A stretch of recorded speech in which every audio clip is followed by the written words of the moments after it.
Bonjour, Stéphane Vaillancourt alias le Technophile pour le blog de Best Buy. Aujourd'hui, je vous présente l'appareil photo RX10 Mark IV de Sony. Pourquoi Mark IV? C'est le quatrième modèle du même nom et il y a beaucoup d'améliorations qui ont été apportées par rapport à l'ancien modèle. D'abord, le RX10, c'est un appareil de type... c'est un appareil hybride. C'est comme un appareil réflexe, mais avec un objectif qui est intégré. On ne peut pas changer l'objectif. Par contre, comme vous pouvez voir, il y a une poignée qui offre une excellente prise en main. Et voilà, vous allez voir que l'appareil permet de faire à peu près tout. À commencer par le dessus du boîtier qui présente un petit écran ACL qu'on peut allumer ou éteindre si jamais on est dans une situation en faible luminosité. Des boutons programmables. On a une molette pour ajuster l'exposition et une molette des modes. Ensuite, la plage focale que couvre cet objectif-là s'étend de l'équivalent de 24 mm à 600 mm. Donc, vous pouvez faire autant de la photo de paysage que de la photo d'oiseaux dans des arbres. Ça sert vraiment à peu près tout. On ne peut pas faire de photos macro, par contre. Sur le côté, vous allez voir les réglages de mise au point. Vous avez Full, qui est la plage complète, et de l'infini à 3 mètres. Donc, on ne peut pas s'approcher vraiment trop près de notre sujet pour faire la mise au point. Donc, pas de photo macro, mais c'est à peu près la seule chose que ça ne peut pas faire.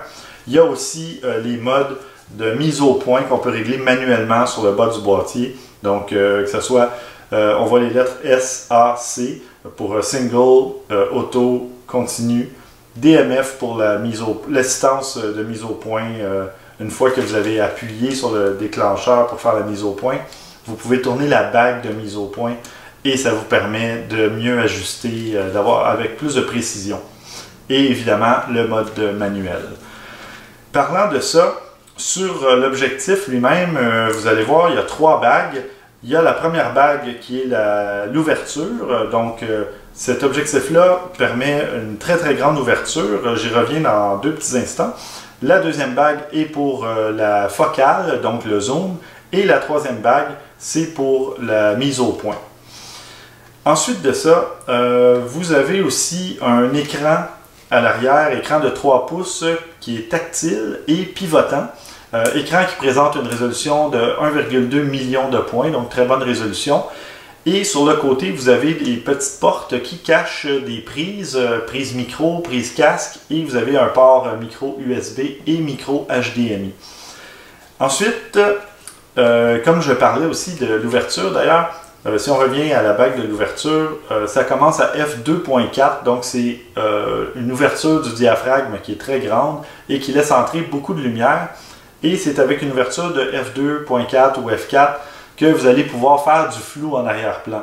Donc, que ce soit pour du portrait ou des photos un petit peu plus artistiques, c'est vraiment avec ces réglages-là que vous parvenez à faire ça. Ensuite de ça, il y a évidemment, il y a un flash intégré. Je recommande rarement d'utiliser un flash intégré, sauf vraiment pour dépanner, parce que ça crée les fameux yeux rouges, ou encore ça rend votre sujet beaucoup plus blanc qu'il devrait être, ou encore, si vous ne maîtrisez pas le flash, eh bien votre sujet va être bien éclairé, mais tout le reste autour va être noir, donc c'est pas vraiment une caractéristique importante, en tout cas à mes yeux, à moi, mais c'est quand même bien que ça soit inclus, ça pourrait toujours dépanner. Du côté du capteur à l'intérieur, on parle d'un capteur d'1 pouce qui photographie à 20,1 mégapixels. C'est un capteur équivalent à celui de l'appareil plus compact, le RX100 de Sony. Donc, c'est un excellent appareil aussi. Et ce capteur-là aussi peut tourner de la vidéo 4K en 30 images secondes. Et si on va à une résolution plus basse un peu, on peut aller jusqu'à 960 images secondes, donc pour faire des super ralentis. Donc, ça peut donner des effets vraiment intéressants. Côté photo, toujours, rafale améliorée. L'ancien modèle permettait 14 images à la seconde, ce qui est très rapide. Sur le Mark IV, 24 images secondes, donc c'est vraiment impressionnant. Vous ne pourrez pas manquer une photo d'action ou de sport avec ça. Évidemment, si jamais vous faites de la photo de sport et que vous zoomez au maximum, ça prend un trépied ou un monopied pour vous appuyer, sinon le moindre petit tremblement à une telle focale, et c'est pas cet appareil-là seulement, c'est n'importe quel objectif à 600 mm, ça crée de la vibration ou du tremblement et l'image risque de ne pas être très très nette. Donc toujours vous trouvez un endroit pour vous appuyer ou un trépied ou un autre accessoire du genre. Voilà, il y a aussi un viseur électronique à l'arrière, un viseur qui affiche une résolution de 2,359 millions de points. Donc c'est une bonne résolution, c'est pas dans les plus hautes résolutions, là, disons du côté des appareils professionnels, ça peut aller jusqu'à 3, quelques millions de points, mais on voit vraiment très bien. Et puis pour avoir fait de la photo autant à l'extérieur qu'à l'intérieur, on voyait bien au niveau du viseur.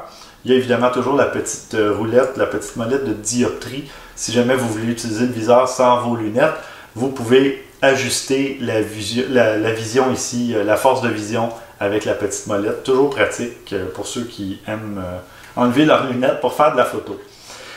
Voilà, ça fait pas mal le tour. Je vous invite à aller voir la critique complète sur le blog de Best Buy où vous trouverez toutes les caractéristiques techniques ainsi que d'autres photos du produit. C'était donc le Sony RX10 Mark IV pour le blog de Best Buy.